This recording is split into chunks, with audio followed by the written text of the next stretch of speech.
Hello, welcome everyone. Thank you so much for coming. Welcome to the Weston Council on Aging. I'm so glad to see so many faces here today. We're going to have a conversation today about death options. We are very fortunate to have Patti Muldoon. She is the president of the Funeral Consumers Alliance of Eastern Massachusetts. And we are very excited to learn more from Patti and hopefully ask a lot of questions. So thank you all for coming and welcome Patti. Thank you. Thank you so much, Michelle. Well, hello everyone. This is very exciting to get to come and join you today. So I'm Patti Muldoon. I have been president of the Funeral Consumers Alliance of Eastern Mass for less than a year, but I've gotten quite involved, really gotten into the depths of it, and actually I've become a death doula as well, which I'll tell you because probably most of you have never heard of such a thing. So I'll tell you about that later. But we are here to help consumers, and that's all of us, or activists, depending on how you view yourself, to learn more about your options and to take charge of your own end-of-life process as much as is possible. So I thought before we get into my slideshow, and I want to say my slideshow, I am not planning, it's a long slideshow, and I'm not planning to go through all of it. So I'm going to fast forward through some of it. So if I may, I would like to start by asking you a few questions. And we're here for how long? 1 hour? Good. All right. So let's just do with raised hands.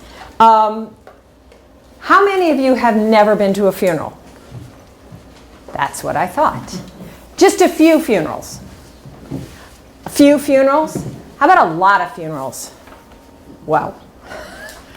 So that's most of us in the room have been to a lot of funerals. How many people have been present when someone has died? A surprisingly large number of people in the room. How about have you vigiled with someone or gone to say goodbye to someone when you knew they were dying? Everyone? Wow. Hi, welcome. That's very impressive. So that tells me that this is not an issue far and away. This is an issue close to our hearts. So I'm going to get a little more difficult. How many of you have talked to your families about your own last wishes? Well, I don't need to stay here then. You got it covered. That was impressive. How many of you updated your doctor and your caregivers and have written documents for them? Excellent, excellent. And how many of you have written a will? Everyone. How many of you think you probably need to update it? I do. Okay, just thinking ahead toward what we need to deal with here. How many of you have decided your preference for your own body's disposal after death? You know what you want. And you've told in writing your families or caregivers. Oh, well, that's interesting. You know what you want, but the people making the decision don't know? That might be a point we need to get into. And how many of you, and this is very basic, have signed a healthcare proxy? Well, you are a very educated crowd. Wait, this is great. All right, here's one for you. How many of you are aware of your digital legacy, your online accounts and all of that, and have notified someone else of your passwords so that they can close out your digital accounts? Notified of your passwords. Okay. You guys overall are better than most. I have to say, you're pretty impressive. But that leaves a lot of room for the rest of us to address some of these matters. Just sort of FYI. So I was asked to come and speak with you about your death options. And I am going to get into this slideshow, but you guys were very eager for handouts. So we have 2 handouts. And my group of handouts is being passed around the room. so you can see all of these are available online for free. So rather than me printing out lots of copies, we're going to save the tiny bit, save the earth, definitely save our costs because we're all volunteer group. And I'm going to get all of those back from you because I only have one set. And you're going to go online and say, these are great resources. And I'm going to look them up and read them later. But the one that I did want to offer to you is 10 tips for saving funeral dollars. And my brand new, I'm so excited, just printed it yesterday, our new business card that has our tips for saving funeral dollars in it. So it's like the smallest handout ever, but filled with information, including, of course, our website. So these are for you. We're going to get into it in a little bit. I just want you to know, because you were really ready for getting stuff, that these are available for you, and we will get into it in a moment. Meanwhile, we have a slideshow. So before I get into this slideshow, which covers a lot of stuff, it covers how to have a home funeral, how to do all of this care for the body without a funeral home involved at all. So I'm guessing that not as many people are going to be interested in that part. So I need to gauge what you came here to learn about. So can you just popcorn tell me? No, actually, I need to repeat what you say for the sake of the camera. So can you just raise your hand and tell me what you're interested in hearing so that I can target my talk a little bit? Okay, options for body disposal, including green options. Yes. Did you have your hand up? Yes. Simplest way to do the burial. I'm a good resource for that. Yes. Did you have questions about your plans, or you just... Yeah, how to arrange that. Okay, so he said that he and his wife are going to be interred in a burial plot in Germany and want to have a memorial service here before their cremains are sent over, and how to work that out. Anyone else? Well, you're all here. You must have some questions in mind. Maybe we'll provoke those questions during the course of the presentation. Okay, so I will answer about the green stuff because that's my favorite stuff. I have a quick question. Please. You mentioned a will, or Okay. the wishes haven't changed. She and her spouse have the same will. Correct. And if one spouse dies, does the will need to be rewritten? And the answer is each of us need our own wills. I'm not a legal attorney, so you want to talk to them. But anytime your life circumstance changes, that's when you want to review your will with your attorney. I'm assuming you have attorneys. You can do it more cheaply online through websites like NOLO, I think it is called.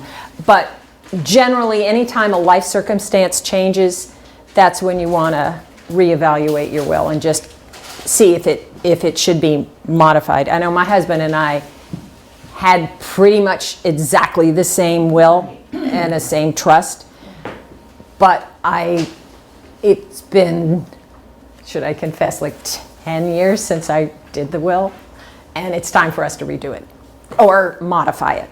So I know that those changes do happen, and we need to think about rereading it and seeing if at minimum, just initialing and dating to make sure that it's still current. Yeah. So he wants to know how to get his own cremation without the funeral home involved at all. And one more, yeah. They are different. So then I'd like to learn more about The question was, are cremation and green the same? And they are not. And we'll talk about that, yeah.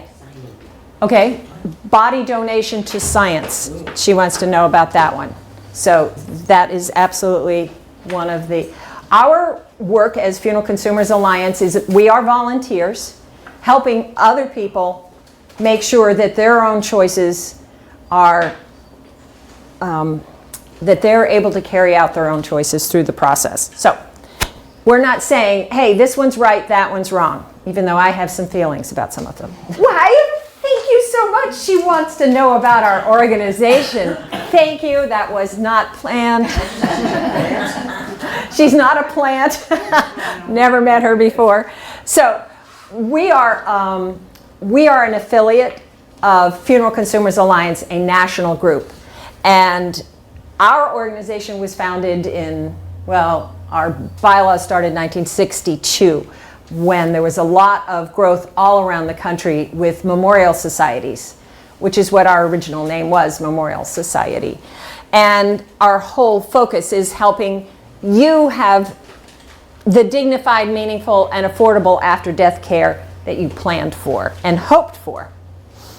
And I will point out that it's the website, fcaemass.org, or you can just Google our whole name, which is rather long. Okay, so there we are. Our new name got in 2002. Really the reason we changed our name from Memorial Societies was that funeral homes started calling themselves Memorial Societies. We're a nonprofit. They are for-profit, most 99% of the time. And so they were taking over our name, and we wanted to make sure that people knew that we were not funeral homes and that we are here for you, not to run a business. So there we go. And this is our national website, funerals.org, easy to remember, and that can also link you to us as an affiliate along with the other ones around the country. We used to have about 4 memorial societies in Massachusetts. We've merged some of them, so now Eastern Massachusetts covers all but 4 counties in the state. So, non-sectarian, nonprofit, all volunteer membership group, and we are very independent. That's the most important thing to note, that it's not about us. It's about you getting your options for whether it's a funeral, memorial service, taking care of your cremated remains, and how you want things disposed of. And this one, in case you can't read it, says, "Gone away, owing more than he could pay." And that's another thing that we're very concerned about, is affordability. So what we offer as an organization is our website, which we just revised. It had its presentation May 11th at our annual meeting at Mount Auburn Cemetery, but we have just revised our website, and now I can proudly say, yes, it's a website that's got good resources, easy to find things, and would love to get your feedback if there's anything you see that needs modification, because we're still tweaking it. But we offer a phone line. The fact that it's 24 hours means you can leave a message. It doesn't mean that there's a volunteer there 24 hours, definitely not. And email. Our plan is to conduct a new funeral home price survey in the fall, so we're looking for volunteers. We also put out an annual newsletter that some of you have. Can I borrow this for a sec? So this is our newsletter, my first and only newsletter that I've been involved in putting out. And our meeting, and we are organizing a number of events. We've got a calendar on our website. And of course, we provide speakers. One of the key things that we get asked is, can we help people pay for their funerals? And no, we're not that kind of a resource. But here's this great cartoon my husband found. I'm going to read it to you because it's a little bit hard to read. "Hey, goat, calling to say I'm at old man Johnson's house. He came home from the hospital to die at home." Well, there's something to be said for dying peacefully in your own bed. Then you come over and he's got a gun and a helmet and 2 grenades and he's smoking. He's not going peacefully. So, this is what we're about. I'm going to go through quickly. We have a lot of causes of death. Alzheimer's is becoming, dementia, I should say. It's more than Alzheimer's. Becoming more and more common as we age as a population. But heart disease continues to top the list, followed by cancer. Lots of things lead to our deaths eventually. But what makes things very different for our generation is that we have prolonged life so much with all of the medical interventions and better nutrition. But some of those medical interventions may interfere with the kind of death that you want, and that's something we can talk about. So where do we die? Most of us in some kind of hospital. The next most common is a skilled nursing facility. Only 27% die at home. How many people would prefer to die at home who are here? More than not. That's not usually what happens. That's not to say it can't, but it takes a lot of care to die at home and planning, and it takes not calling the ambulance when somebody goes into crisis. And that means all of the people who might be with you when you die need to know to not call the EMTs, who will then try to resuscitate you unless you've got posted maybe on your refrigerator a do not resuscitate, and then they'll take you to the hospital. So if you really want to die at home, you have to work at it. Not like it used to be. So let's see. Most of us are, yeah, we die. We eventually will die. How do we die? These next couple of slides I got from Karen Smith, who gave the presentation at our annual meeting. She's a hospital bioethicist. So she's their ethicist for the Henry Ford Hospital Center in Michigan. So I thought this was super helpful. So some people, they're fine and then they die. You know, a sudden heart attack or an accident or something. Some people have a terminal illness and they rapidly deteriorate. That one goes very quickly. However, these are more common. Organ failure, where you get worse and then you come back up, but not quite as well as you were before, and then something else hits. Maybe you get pneumonia or something and you get antibiotics and it comes back up, but your health isn't quite what it was last time, and then something else occurs and eventually your body fails. Many of us who succeed to live into old age have frailty as their issue, and it's just this very gradual decline. So it's very hard to tell when somebody might actually die. I mean, that's always the case. We never know. But frailty is something will get us in the end, and often it's frailty. So the death trajectory may affect obligations, as you don't know which peak will be your last or which valley will be your death. So we don't know. And concerns over who will really listen, this is an important point that she brought up, to the current self, who may be demented but standing in front of you, or the former person who didn't want any extreme measures taking place. So as an ethicist, she brought up the issue that you'll encounter, particularly with dementia, that the former self said, perhaps, I want to be let go. And they have the current self who's demented, and so which self do they listen to? The current self, where they maybe decide to start tube feeding you, or using more intense interventions, versus your original plan. And that becomes a big issue when we're dealing with caregivers in facilities, hospitals, nursing homes. That becomes a big issue. If you're at home and you've had good conversations with your caregivers who are there to support you, they know that your intention is whatever it is that you've decided, and hopefully will listen and help make happen what you requested. I apologize for interrupting, but if you lowered the lights. Thank you. It will make them. Okay. Thank you for that. Not only that, the lawnmower is not helpful. Is that what it is? Are you okay? Okay. Well, you can read it now, right? Thank you for that help.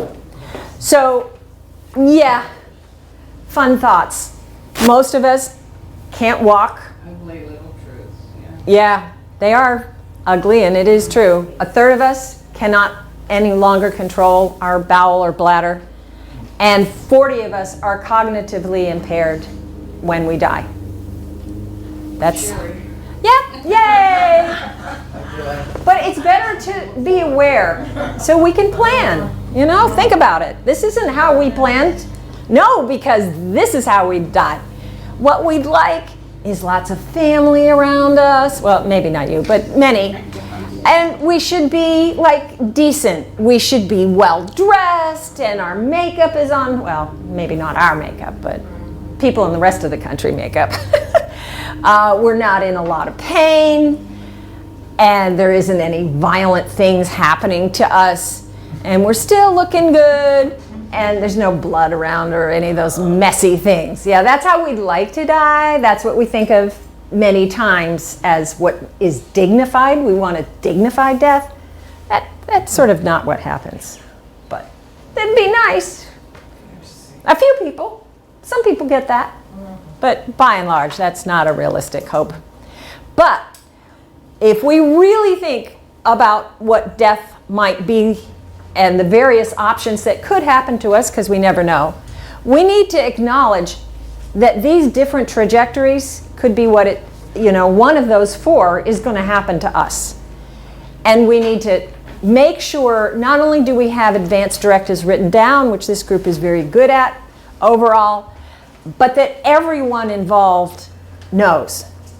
So that, I'm going to make this up, your daughter is out of state and your niece happens to be the one who's there and she's not usually the person, but if she doesn't know your advance directives or your neighbor or whoever is actually with you, if they don't know what you want in addition to your doctor, then it may not happen.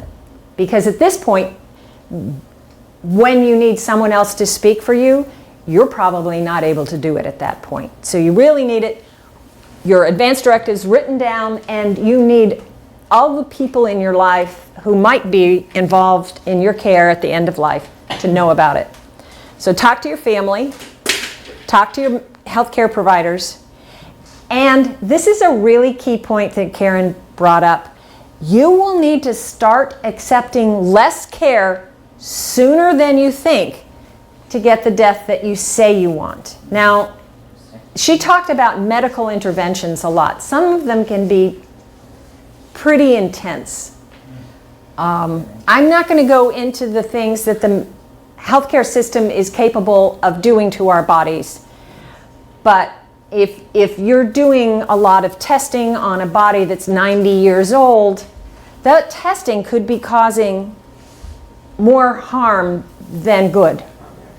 So again, to make sure your wishes are known, and before you get dementia, because after you get dementia, you're no longer making the decisions. So you want to, if you want a less involved medically death, that wasn't a good sentence, but you know what I meant, then you need to start accepting less care. And that's an interesting concept. Your face looks puzzled. Yeah. Are you saying in the hospital, writing it down? I'm not sure about that sentence, what it means really. Okay. Don't let the system take over. A lot of times, doctors and the healthcare system, there's always one more thing to do. Well, you've got terminal cancer, but we could put you in this clinical study. We could run these other tests on you. We could do a little more surgery. We could do, and we could do, and we could do. Is it going to make a difference? Is it going to lengthen your life? Well, we don't really know. Is it going to, this is the key thought here for most of us, is it going to improve your quality of life?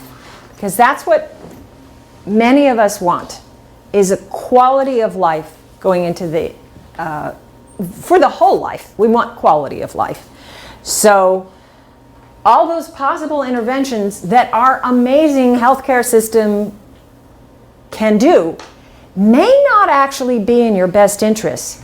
And you may need to lead your doctors, because usually there's not just one person in charge. It's like, If you're in a chronic illness, somebody's working on your heart, somebody else is working on your diabetes, somebody else is working on this part of you, and often the care isn't very coordinated, so you need to be in charge with all of your doctors, or have your healthcare proxy be the one to kind of coordinate and make sure that all these possible interventions are actually what you want.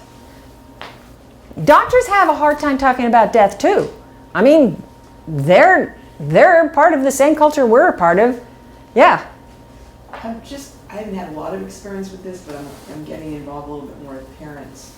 And I would say that in terms of talking about accepting less care to match what the kind of death you want, I found that it's been more an issue of talking to family members. Like a lot of people are more Wisdom they're here. they've been very trained to always get the best medical care.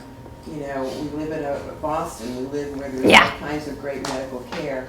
And it's been more of my experience of getting family members or healthcare proxy people to be able to accept less care. The doctors I've run into anyway have been much more attuned to saying, do you really want that? You know, do you really want to get admitted to the hospital? Do you really, you know, do you want me to follow up with that or not?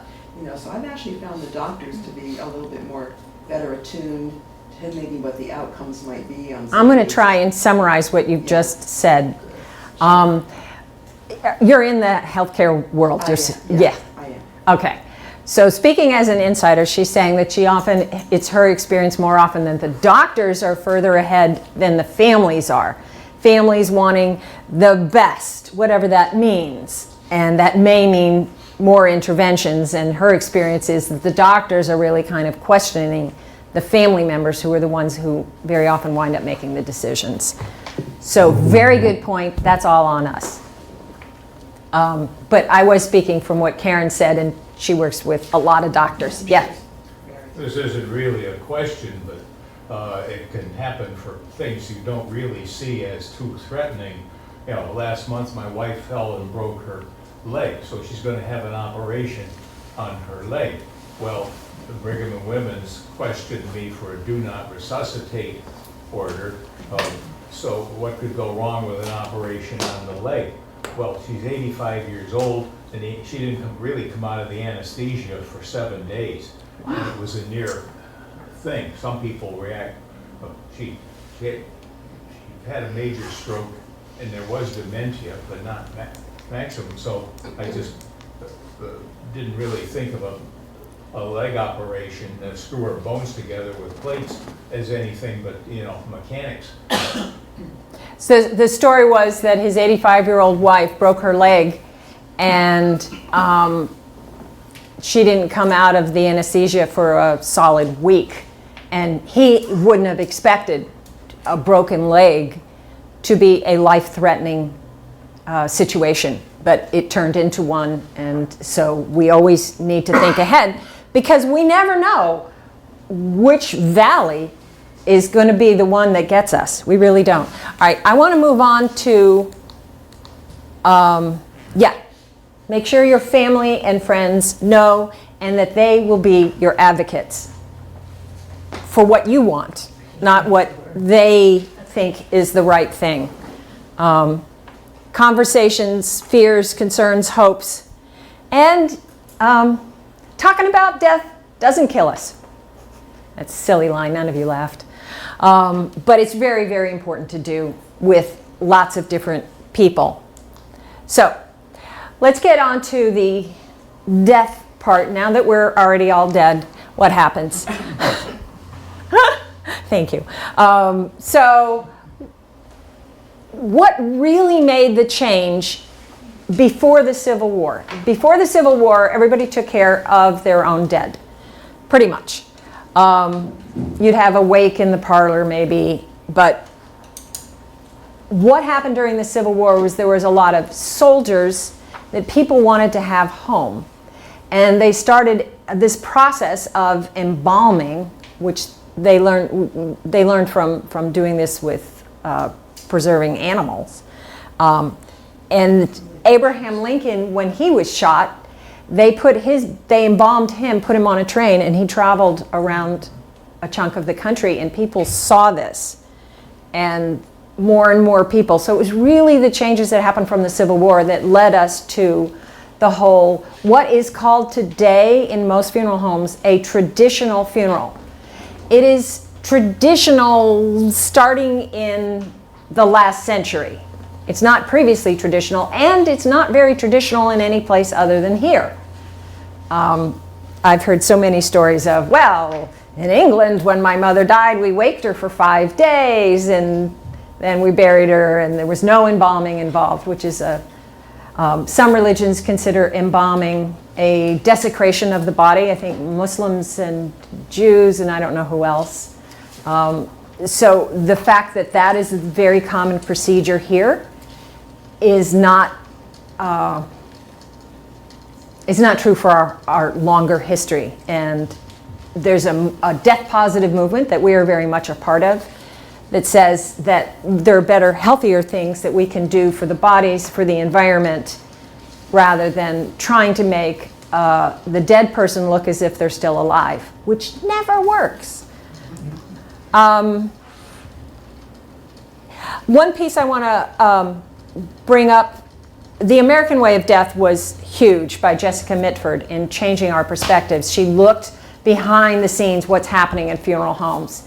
And she was appalled at how people were being taken advantage of cost-wise at funeral homes, and they were being upsold into buying more expensive caskets, into embalming and doing all these sorts of things.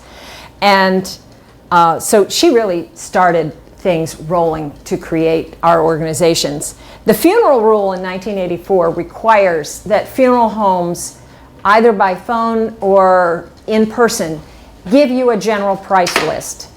And each one of the words that they use is supposed to mean the same thing. They often don't. In Massachusetts, like probably every state, we have many more funeral homes than we actually need for the number of people who die. So in order for them to survive, because they are 24/7, they have to be on call at any point, they have a very high overhead. And so I think given statistically we have more funeral homes than we actually need, I didn't do this analysis, then where's it going to fall? How are they going to keep afloat? They're going to upsell you. So we need funeral homes. I think they do some really great work, but they need to be held accountable. And Funeral Consumers Alliance is working this year to try and ensure that the funeral rule from 1984 gets updated and requires funeral homes to post their prices online, which is how we shop for everything else. Well, not medical care. That's a whole nother story. But at least with funeral homes, they do have set prices. They don't tell them to the public unless you know to ask. What does the 1994 ruling mean, please? A non-declinable charge. Correct. What does that mean? That you have to be more transparent than they wanted to be. Oh, you have to do this and you have to do that. Well, you need to tell people if there are charges that you have to have, so that people don't think that they could cut that aspect out. Well, there's an hysterical skit. I'm hoping one of these days to be able to get the copyrights for this comedy act from the 50s on this very point to get it posted on our website, but we're not there yet. But it has to do with upselling and being transparent about their prices, that's all. All right, so this is what we're about. Know your rights, explore your options, and express your wishes. That's basically the long and the short of it. 3 movements. You got a little music there. Hospice does not provide everything that we need. You still need to be involved. And residential hospice versus in-home hospice. Residential hospice in this state, you have to pay out of pocket until you run out of money. You don't get into those lovely residential hospices unless you are a private pay. I have a friend in one now, and it is wonderful. What else do we want to? Just a couple of these. Children are okay to witness death and dying. It is part of life. It's part of teaching them. And one of our board members is a psychologist who works with children around death and dying issues. And we've got a lot of information even in our newsletter on that. Cremation is eco-friendly for those who are concerned about green. It uses fossil fuels to burn the body. And it helps with the lack of space that we have for cemeteries, particularly in highly populated areas like Greater Boston. 2 crematoriums in Massachusetts that I'm aware of have upgraded their retorts, their equipment, so that they use less energy. And that's the Rural Cemetery in Worcester and Mount Auburn Cemetery in Cambridge have reduced the amount of fossil fuels that they use, so it now only takes about an hour and a half to burn the average body, cutting the amount of time in about half. But it still uses fossil fuel, and you're still sending, they have scrubbers, the newer ones, the better ones have scrubbers, but you're still sending some toxins up in the air. Yes? Do you always have to have an individual being cremated? You can't cremate a few people at a time? It is designed for individual cremation, which is really important because you want to know whose ashes you've got. Oh, okay. People don't like it if you give the wrong ashes back. All right, so all that's left after cremation are the bones. They take the bones, they pulverize the bones, and those are the ashes that we get, is just pulverized bone. That's all that's left of the human body, because we all know we're like 70% water, right? So it takes a very high temperature fire to burn the body. And the casket. And you can use a cardboard casket for cremation, makes the most sense. They require it. They don't want bodily fluids getting onto the workers. They require it, and it's a reasonable requirement. But it doesn't have to be a fancy anything. It can be, but they won't take a shroud that's not in a rigid container. And that's all crematoriums that we have in this state. Okay. So, you don't have to hire a funeral director. You can have your family and loved ones do it yourself. Or if you do go to a funeral home, you can select which services you want them to provide. The burial doesn't require a casket, certainly doesn't require a vault. A vault is basically a great big concrete box with a concrete lid on it. That some cemeteries require it because it makes it easier to mow the grass. So that when the body decomposes, and I don't care what you get put into, the body will decompose. Nothing preserves forever. And the box will decompose. But so the ground sinks a little bit, and so if you haven't mounded the ground in the first place, then the ground will get a valley, and that's more difficult for those big mowers that they use. That's the reason that after you buy the casket, they'll, oh, by the way. So if the cemetery where you want to be buried requires of what they call a vault, you can ask for a grave liner, or you can ask them to just sell you without the lid and turn it upside down so that the casket is in contact with the ground and the box around it will let their mowers do their thing. Is a liner required by law? Absolutely not. It's cemetery to cemetery specific. But a lot of them that are maintained do want to make it easy, and they want it to look nice too. So I buried a friend at Mount Auburn Cemetery. We did a green burial in the pre-Civil War part of the cemetery. We did a green burial, and there was nothing required at all.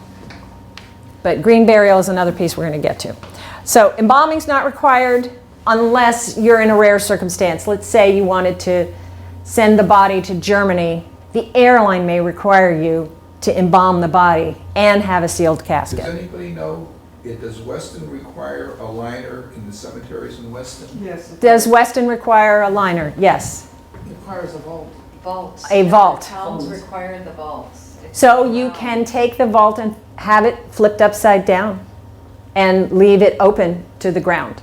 That way the mowers can get over it. So you've got just 3 sides instead of 4. It's still far from a green burial. It is not a green burial, but green burial is not green or white. I started to say black or white, you know.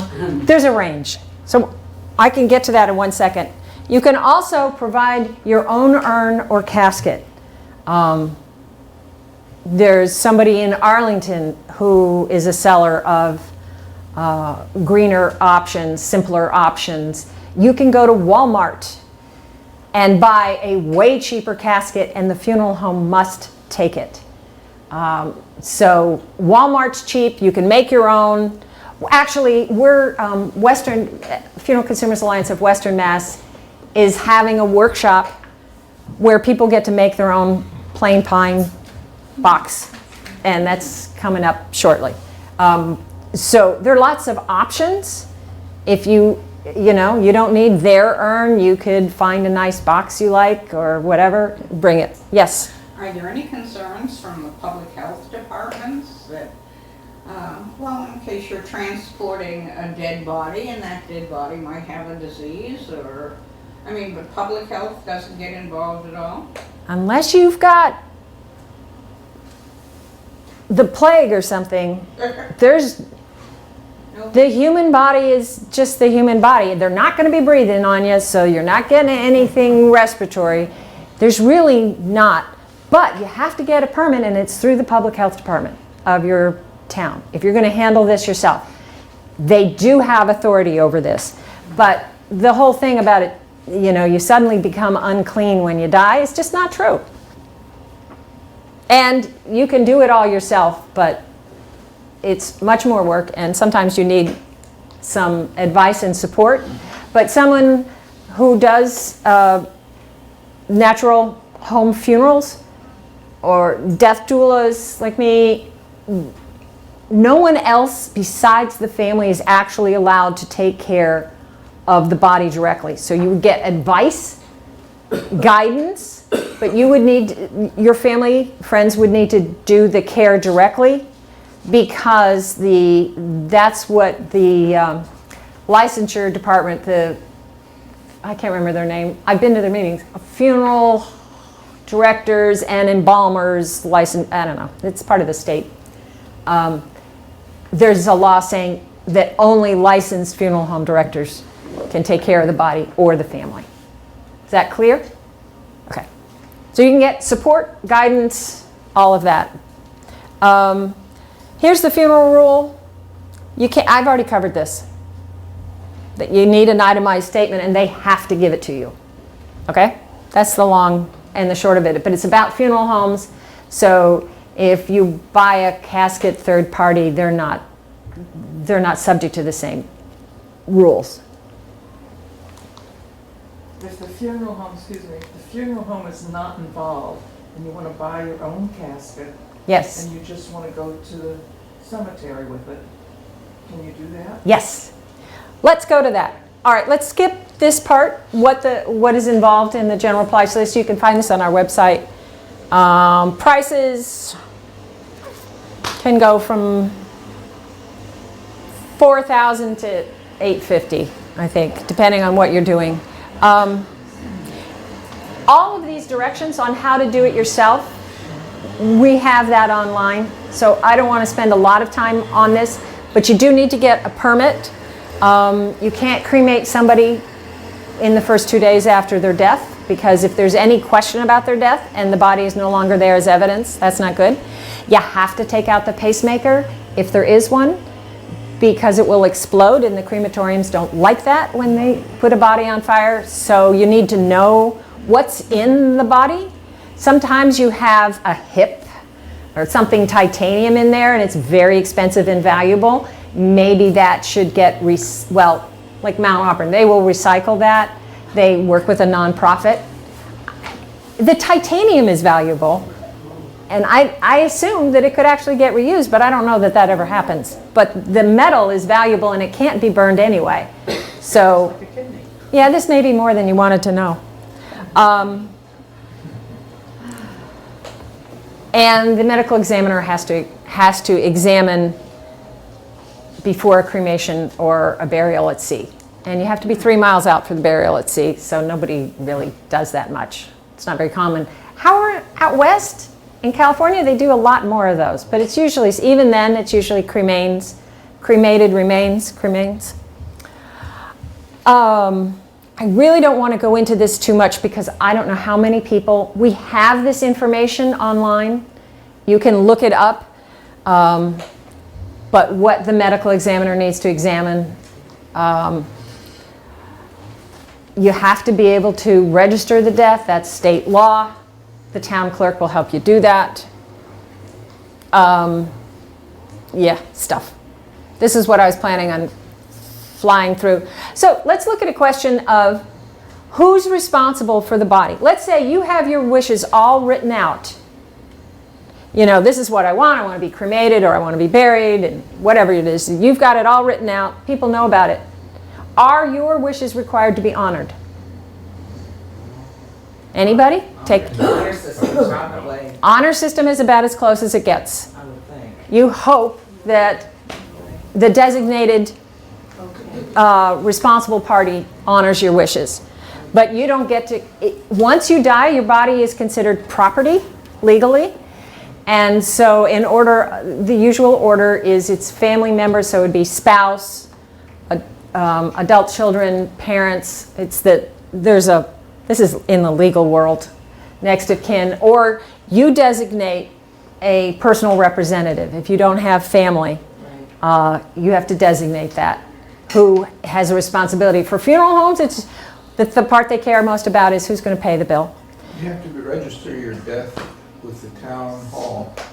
Yes. Does it have to be in the town hall where you were a resident, or the town hall Where you died. Where you It's the died? town hall where you died, where your death gets registered. Doesn't matter where you lived. It's where you died. That's a great question. I'm going to skip this stuff. This is all about how to do it on your own. All of this will be available through your media, the cable. Okay, ceremonies can be quite varied. Here's a very old one in a house with a dead person.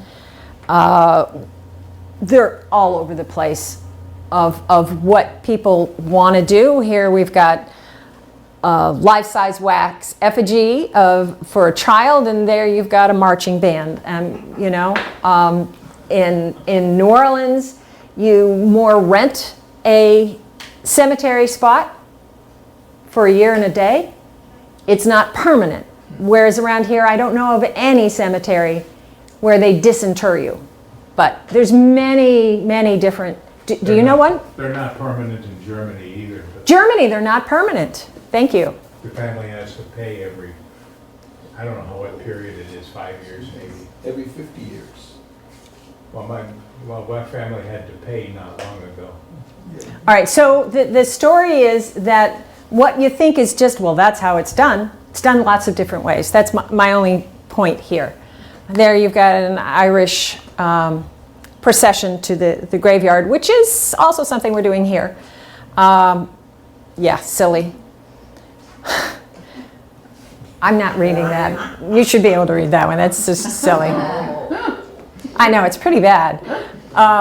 So here we've got a shroud, and it's on a plank over the grave that's been dug, probably hand dug. Over here, you've got, I think that's Varanasi, India, where the Hindus all cremate bodies and then scatter the cremains in the Ganges. This is a burial at sea, and that's a crematorium, I think.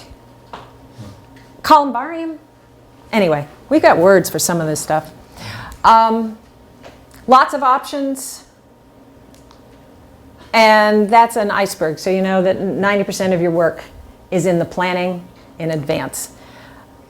We've covered, I think you know about healthcare agents, the one who speaks on your behalf, but here in Massachusetts we call it a healthcare proxy. So you want to have a main healthcare proxy and a substitute if you can manage that. Massachusetts does not recognize living wills as legal documents, so you, again, need to have somebody speak on your behalf. Advanced directives are, it's the honor system. There's pretty much that for living wills, 5 wishes. I'm not going to go into that. This is our booklet that we have for sale. You can buy it online for $10 or from me for $15. It's a very good planning book. It's called Before I Go, You Should Know. So it's really a gift to everyone left behind and to yourself, because you get to say, here's where all my documents are. This is what I'd like for a service or a lack of service, some commemoration. This is what I'd like to see. I'd like memorial contributions to be sent to my favorite charity.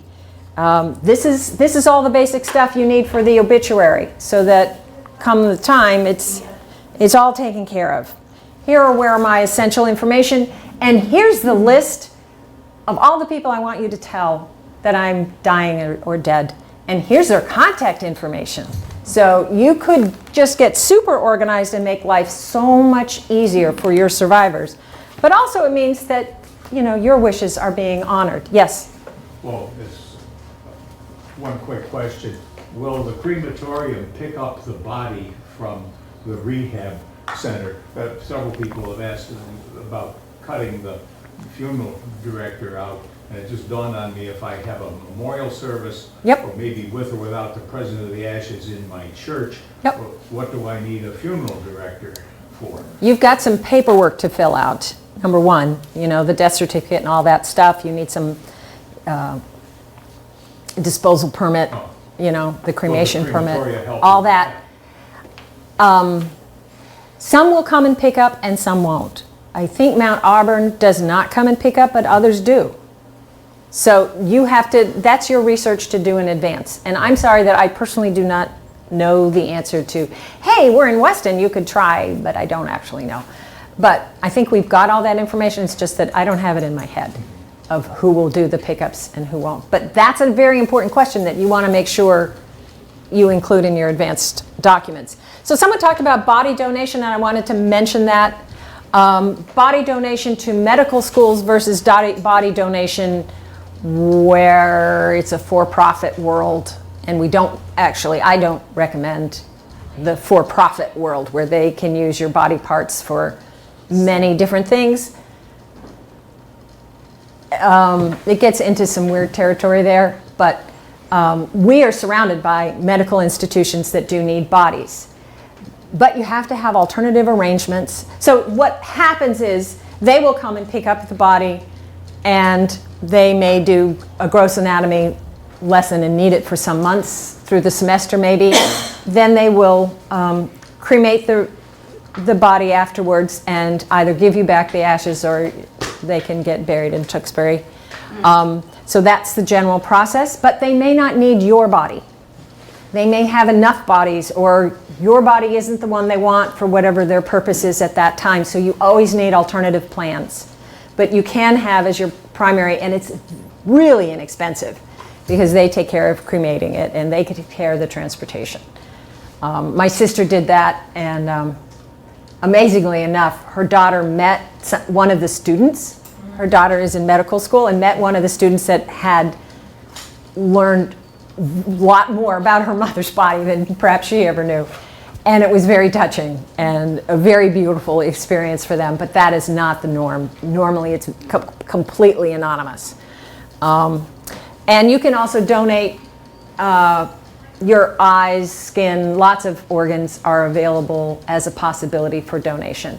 Depends on who needs what. That's the New England Organ Bank. Oh, excuse me. Yes. Can you go back to Yes. Yes. Would you give me more information about the last one? Be careful. Be careful of what? So she asked, what is be careful on the screen about? That's the for-profit world, not the medical school world of body donations. Your body could wind up all over the world in different parts. That's the part I think is a little bit more questionable. But if you're a donor on your driver's license? That's organ donor. Okay. That's organ donor. Body donation, you have to have an arrangement already set up in advance with the medical school because they need it quickly. And they will embalm you because they have to preserve the body. The cake is a for-profit online program where you can put all your advance directives into the cloud, and the for-profit part is the lots of referrals to estate attorneys and things like that.